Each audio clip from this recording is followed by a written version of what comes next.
Why, yes. Hello. What? Yes, hello. Greetings. Hi. Why did I say hello?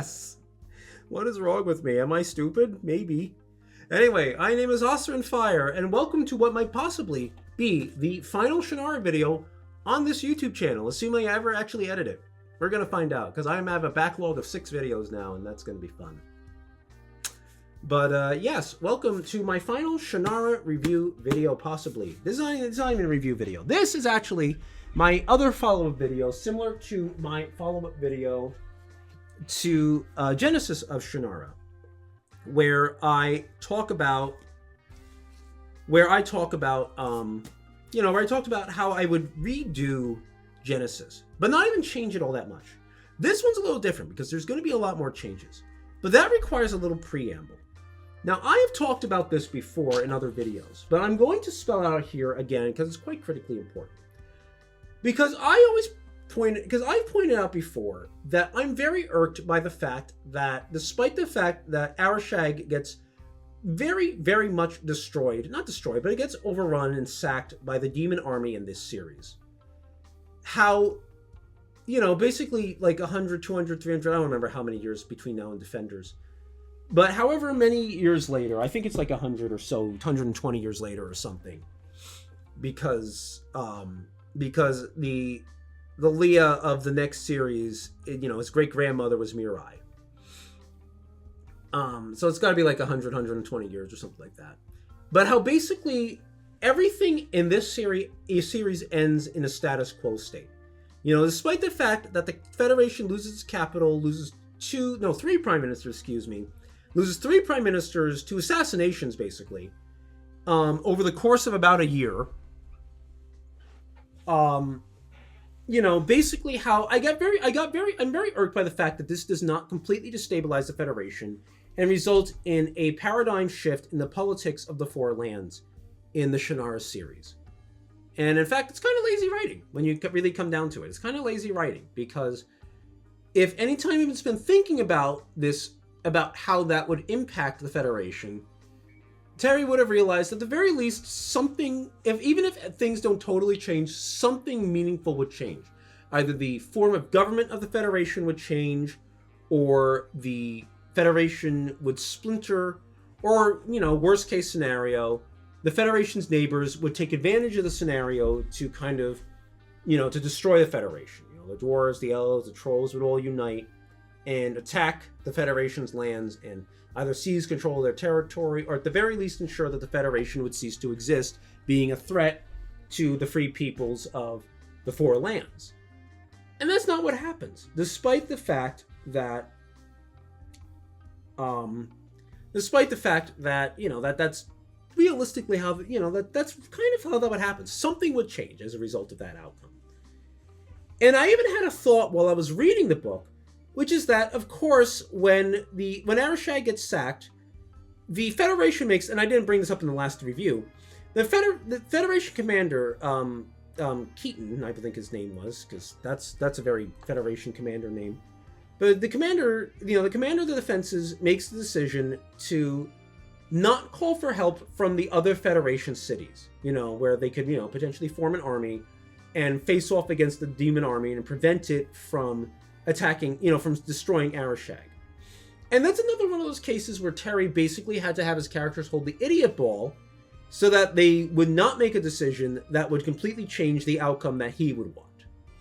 And in this case, of course, it's that if every other Federation city, Dectera and all those, formed up their armies and then united their armies and then faced off against the demon army might actually be decimated enough that it can attack Arborlon. And it's kind of funny to me that that's kind of how that would happen. That would actually be a pretty smart decision, wouldn't it? Even if Arashag falls, it doesn't matter if the demon army gets defeated in the process. Or if not defeated, at the very least gets ripped to shreds by the Federation fleet and the Federation army. And it kind of occurs to me that it would have been kind of an interesting outcome that if instead of the Federation basically getting decapitated and then having no other influence on the rest of the story once that happens, And of course, the dwarves are coming to the battlefield on their airships at the end of the battle, and the elves are getting savaged by the demon army at the Valley of Ren. What would happen? Just food for thought. What would have happened if the Federation, instead of basically kind of just hunkering down behind their walls, kind of like the defenders of the compounds in the Genesis of Shannara? Very original idea there again, Terry. Just realized that. What if instead of hunkering down, what if, say, like Keaton, because we don't know what happens to Keaton and his adjutant Wint. We'd have no idea what happens to them in the aftermath of the battle. We don't know if they die. We don't know if they escape. They just kind of disappear from the. I don't know if characters again crop up in Defenders. I don't really care if characters crop up who are descendants of them. It's kind of irrelevant to me. But we don't know what happens to them. But what happens if, say Keaton escapes, Commander Keaton escapes, and in the absence of a Ninja Auril, who of course is just busy, pursuing the Alesidil sisters because she's a fucking idiot. What happens instead if he goes to the other Federation cities and realizes that, hey, these demons represent a major threat to the Four Lands. What if I unite all of the armies of the Federation? Because we have tons of airships, we have tons of transports, we have tons of skiffs, the sleds that the airships drag behind them, as basically makeshift transports, so you don't have to use a full airship, full airship flying through the air full of soldiers, but instead can kind of split the difference. What if he did that? What if he gathered the army together and then took it to Arborlon, took a bit of a roundabout way to avoid the demon army, and then unites his forces with the defenders of Arborlon, with the Elven army, and through his actions saves Arborlon? Wouldn't that have been an interesting outcome? What if that had happened? What if the Federation had, against type, because of course the Federation has been the rival of the Elven Kingdom and the Dwarves and the Trolls and the Druids for the better part of the past 600 years in story. 500, 600 years, something like that.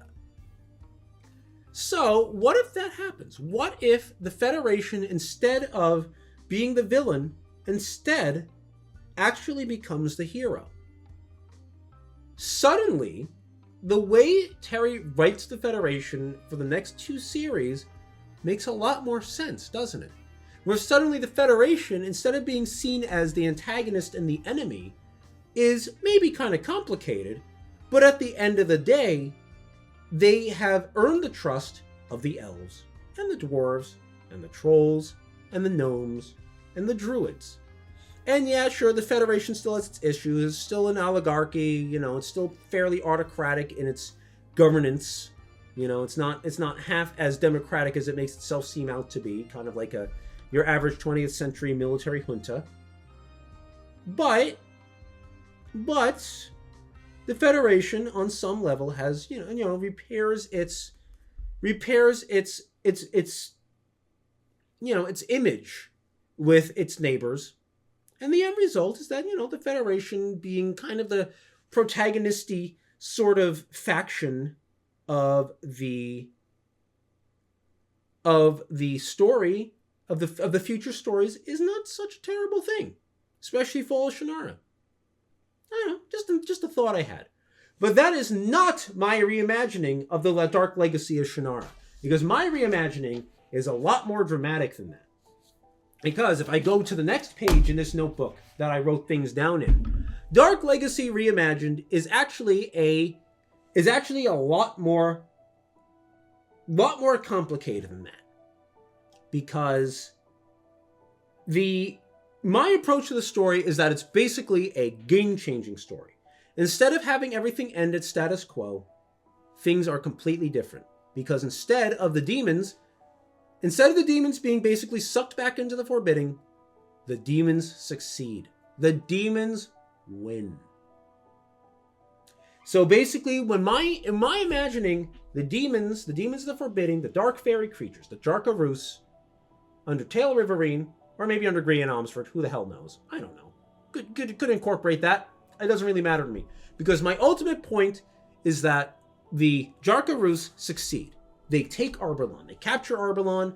They sack the city. They kill lots of elves. They destroy the Elchris once and for all. And they also seize control of Spire's Reach in the Wilderrun. I think that also makes sense. Because they surely have to be passingly aware of, that there's something going on down there that related to the Elchris. Surely they're not completely ignorant of that after the last Elchris dying event. And that just seems, pretty logical to me. That seems like that would be a good story. Change things up. Make it different. Make it, make something different happen. And then guess what? The name of the next series, Defenders of Shannara, makes a hell of a lot more sense, doesn't it? When they're actually defending against something. They're defending against the Jarka Rus, who are now reintegrated into the Four Lands fully. Incidentally, that begs a question. Like, all the architecture and stuff in the Forbidding, does that all just, disappear? Or does it, pop back into the Four Lands? What happens to, all the magic buried at the bottom of that hole that they found the Elfstones in? Does that hole just pop into the Four Lands? Or does all the magic just appear in a pile in the middle of the Four Lands? Just a random question. But I think that'd be pretty interesting. I think that would be an interesting approach to telling this, to telling the story. Instead of Dark Legacy just being... Because this also goes back to what I was saying, I should also point out. This also goes back to what I was saying...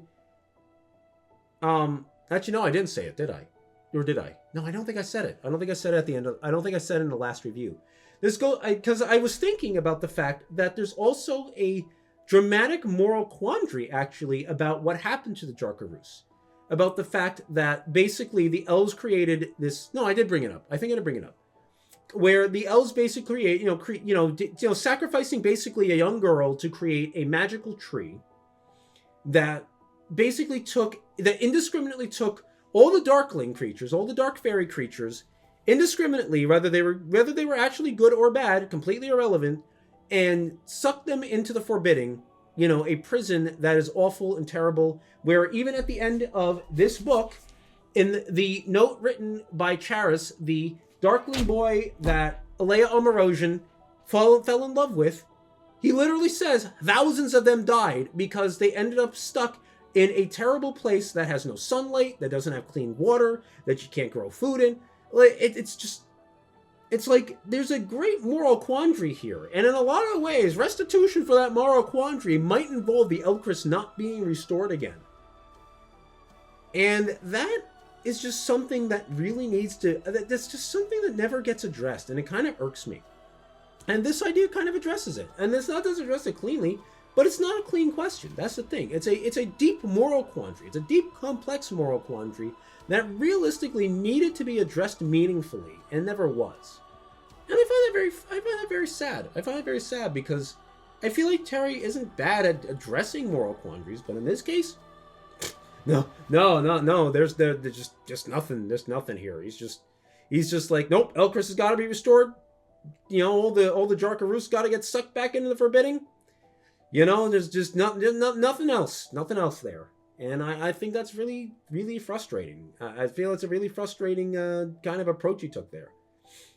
But here's the thing: the Elchris gets destroyed. Forbidding's destroyed. Jarka Rus are in the Four Lands again, but in exchange, the elves get their magic back. They got the Elfstones back, and because we discovered this hole, the elves now know that there's this place where they can get the magic of yesteryear back. And because the elves still have airships. The elves are still going to have the airships. They're not going to lose their airship fleet, realistically. Even though the dragon presents a meaningful challenge to the airships, and even though this book kind of shows that the airships kind of get beaten by the dragon being ridden by Tail River Rain, I think in the grand scheme of things, concentrate enough airships, the dragon and Tail River Rain aren't going to make a huge difference. The airships are going to be able to fight back. But, the elves can go find these magical talismans, magical swords, magical spears, magical pendants, magical amulets, whatever else you can think of. More elves, maybe not elf stones, but other kinds of magical stones and trinkets. And all this, they can go find them, and the elves get their magic back. Since the Jarka Rus haven't been using them, probably forgot about the hole, in fact. So, instead of the Jarka Rus completely overrunning the Four Lands, because they are numerous, and they are violent, They are nonetheless held in check by the existence of all these magical talismans being returned to the Four Lands. Maybe some are given to the trolls, some are given to the dwarves, a couple are given to the gnomes. We don't really trust the gnomes around here. And then the rest are given into the keeping of the druids. And people are now flocking to join the druid order because, oh my god, we need magic to protect ourselves from all these darkling creatures. Their sharp teeth and razor claws, and their occasional, their magic and magical talismans. And it sounds like, in this scenario, at least to me, it sounds like this is a much more compelling story to tell for Defenders and Fall. And I bear in mind, I've not thought ahead as to what the next two series will really be about. That's not the point. The point is that we are going to take the basic concept of this story and instead tell a new one and create a new potential future for the Shannara series. One that really should have been told in the first place. And that's realistically it. There isn't much more to tell, because I have little notes written here where basically, because Arishag still gets sacked first in this story, that Arishag is going to, that basically the Federation's going to splinter. The Federation will still exist, but the western half of the Federation's basically going to collapse and fall apart, because that's where all the demons are. And that's where all the demons threaten, and then Terra becomes the capital of the Federation now, and all that, and the Federation becomes a lot friendlier with its neighbors, because it's not really a good idea to piss off your natural allies in this new paradigm, in this new scenario. And maybe it's hey, let's send some people down to Paranor. Maybe we should make some more druids. Maybe having a couple hundred druids would be a really good idea, with all these furies and harpies and dragons running around all of a sudden. That'd be a great idea. Just spitballing here. Might be some really cool, interesting new scenarios you can create that don't repeat the same plot points over and over again. Just thinking, just spitballing here. And like I mentioned earlier, maybe Grianne Omsford could return. Maybe she becomes the rival of Tail Riverine. Maybe she becomes the leader of the Jarkarus because she's the Ilsa Witch. Or maybe she's not the Ilsa Witch. Maybe she returns as the Ard Reese of the Third Druid Order. Could be that too. I don't know. There's so many possibilities here. There's so many great storytelling. So much great storytelling here. And wait, there's more. Maybe the premonitions, or not premonitions. That's not what they are. What do you call them? The prophecies of the Shade of Alanon and the King of the Silver River and the Grim Pond. Maybe they will all be relevant, because instead of them all just telling people that, oh, you don't want to do this because it might not end up the way you want it to. Maybe instead it becomes those prophecies gain a little more meaning in the context of the Four Lands, of the Jarkarus entering the real world again, basically. You could make those prophecies have more meaning in this context too. I don't know, just sounds like it'd be pretty neat. Just sounds like you could tell some pretty neat stories. So, yeah, just a thought. It was just a thought. I don't really have any sort of complex ideas. I don't have any sort of complex ideas really like floating around in my head for this. I'm just kind of going, you know what? Just throw an idea out there, see what people think. So, anyway, yeah, that's it for that. That didn't really. Unlike Genesis, where I had the whole story kind of plotted out in rough draft form. This is just an idea. This is not anything else. Thinking about it though, this is going to be my last Shannara review actually. Then I should bring up my other idea, because I had an idea for the Fall of Shannara. Because one of the things that really irks me about the Fall of Shannara is the fact that we basically spend all this time, Dark Legacy, Defenders, Fall, never talking about. We're basically, I should say rather, we never bring up the idea of the conflict between the Word and the Void again. It just never comes up again. It just doesn't exist. I think the King of the Silver River brings up the Word one time sometime in the next 3 series, and I think it's in Defenders. And it just never comes up again. And you know what? In the full context of Shannara as it is, not as I just theorized it could be, I think a neat idea for the fall of Shannara is, so what if strange happenings start happening in the Four Lands? What if, there's indications of sickness and indications of strange creatures roaming the land?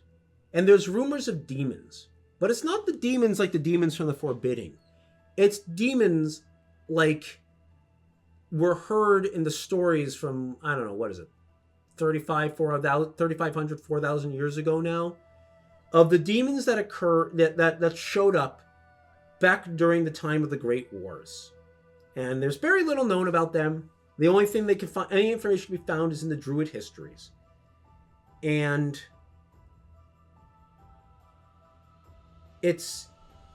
we hear these rumors, and the Druids are investigating. I don't remember the name of the Druid who is the main protagonist of the Fall of Shannara, but he's one of the Druids investigating these stories, and not everyone takes them seriously, not everyone believes them, but he's investigating, he's finding evidence. He's finding evidence of sickness in the land, he's finding evidence of mutations like cattle and stuff like this. And he's out in some, Borderlands village near Tircis, and he's investigating he's investigating a dead cow that appears to have been ripped to shreds by some savage creature, and he doesn't know what it is. And suddenly he's attacked. He's suddenly attacked. And he's fighting off this demon creature. He doesn't know what it is. It's really scary, though. It's really scary. Kind of like, what's her face? The demon lady from Genesis of Shannara that hunted Angel Perez. And before he's defeated, the demon itself is defeated by blue or whitish blue flames from off to the side, from some location he can't determine. And when he looks around to see where the source of this magic is, he sees wandering down the road a single solitary figure dressed in a black cloak, kind of like a druid. But instead of the single solitary figure in the black cloak, he sees in this figure's hands a black staff carved with flaring white runes. And that's it. That's the only idea I had. Where the Fall of Shannara, instead of just being more of the same, reintroduces the idea of the conflict between the Word and the Void, and brings it to, maybe not to a full resolution, but brings it back around again. And the first thing we see is a Knight of the Word. And I think that would have been a lot cooler than what we got. And I just wanted to bring that up, because I'm probably not going to read Shannara again. I'm probably not going to read Defenders in Fall again, because there's no point to it. I just wanted to throw that idea out there too, because I thought it was cool. I thought it was a good idea. So anyway, thank you all for watching. Oh, wait, no. I was also going to bring up the fact that recently I also found out that there is, in fact, that Terry Brooks is apparently going to write, I think, another one-off novel about Galaphile and the founding of the Druid Order. And I've been thinking about that, and I've been thinking about the fact that, man, I am not interested in that. This has been 15 years ago? Yeah, all gung-ho for it. This is the kind of tale that Legends should have been, rather than the pointless little story he gave us. But he's writing it in 2025, and you know what? I just don't care. I don't want to read it. I don't want to tarnish Shannara even further. I don't want to be disappointed even further by the Shannara series. So we're going to let it go. We're not going to talk about Shannara again. Not on this channel anyway. I might talk about it in private, but not here. So thank you all for watching. I hope you enjoyed this last little video. I did. I thought it was a lot more fun than my last one about the Dark Legacy of Shannara, that's for sure. But I hope you enjoyed it. This has been quite the adventure. It's been quite the adventure rereading the Shannara series for a second time. There's lots of surprises not lots of surprises, but there were some decent surprises along the way. I found myself a lot more disappointed than I would have actually expected. on several points at several opportunities, and I find that kind of sad because overall the Shannara series is pretty okay.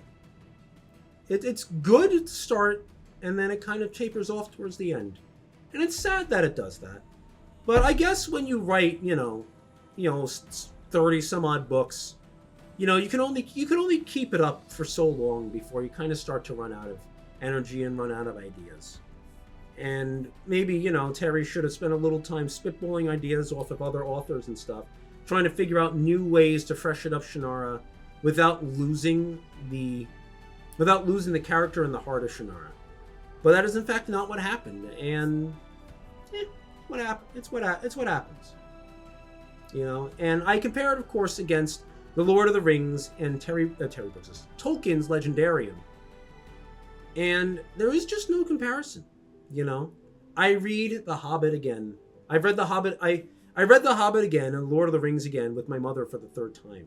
And I reread The Children of Hurin and The Tale of Beren and Luthien and The Fall of Gondolin again for the second time with my mother.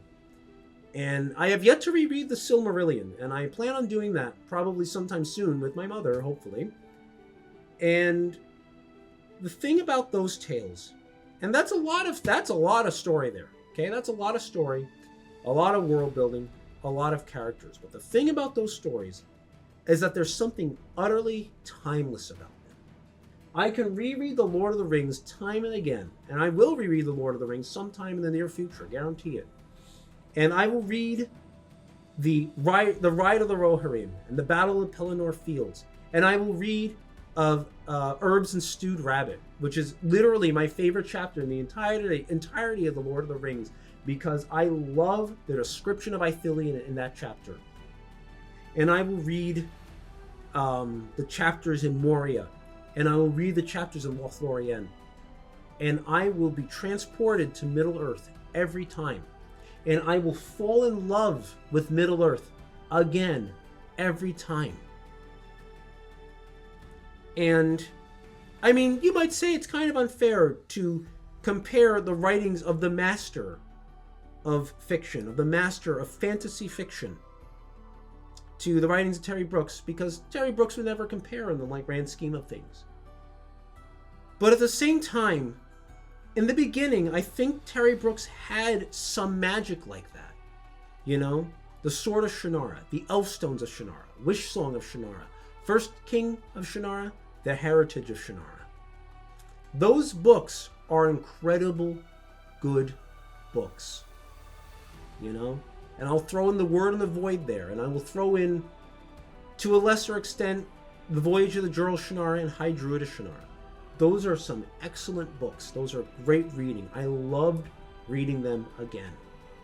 There are mental images in my head that were generated, that were formed when I first read Elfstones of Shannara and the Wish Song of Shannara, that live in there still, and from the Heritage of Shannara, that live in my head still. There are still mental images in here that have been with me for the past 25, 30 years. And the fact that those mental images in a lot of ways have gotten tarnished by a lot of the later Shannara books, it just is really sad to me. Because those books in a lot of ways, formed my perception of fantasy. Lord of the Rings formed my perception of fantasy. But at the end of the day, only one of those books still lives in my heart. And one of those series, I should say, still lives in my heart. And it's Tolkien's Legendarium. And, alright, that book is just now on my windowsill. And I don't know. I don't know how to finish the story. Finish this thought, because I don't know. It kind of breaks my heart a little bit. It kind of makes me a little sad at the end of the day. To have realized that, yeah, Shannara was great once upon a time, but not quite anymore. So anyway, I guess I was expecting the video to last another 10 minutes when I first thought I was going to conclude it, but here we are. So thank you all for watching. I hope you enjoyed this. There are probably more videos coming down the pike. I'm not sure what exactly. I wanted to make another video talking about Final Fantasy XIV and my absolute disappointment with Dawn Trail. I'm not really trying to bandwagon, it's just my personal opinion, but I kind of want to talk about it because it is pretty important to me, because Final Fantasy XIV has been an important part of my life for the past 11 years. And I feel like it deserves me talking about it at least a little bit. And I also want to talk about Overwatch again, but I want to talk about it in the context of Marvel Rivals. But we'll see if I get to that. That one's a little more complicated because I want to use B-roll footage, but Marvel Rivals doesn't run very well on my computer. Really need a new one very desperately. But we're not there yet. Anyway. But that's neither here nor there. Just letting you know, there are other things I'm probably going to talk about on this channel. We'll see, though. But I want to thank you for watching. I hope you enjoyed it. And until next time,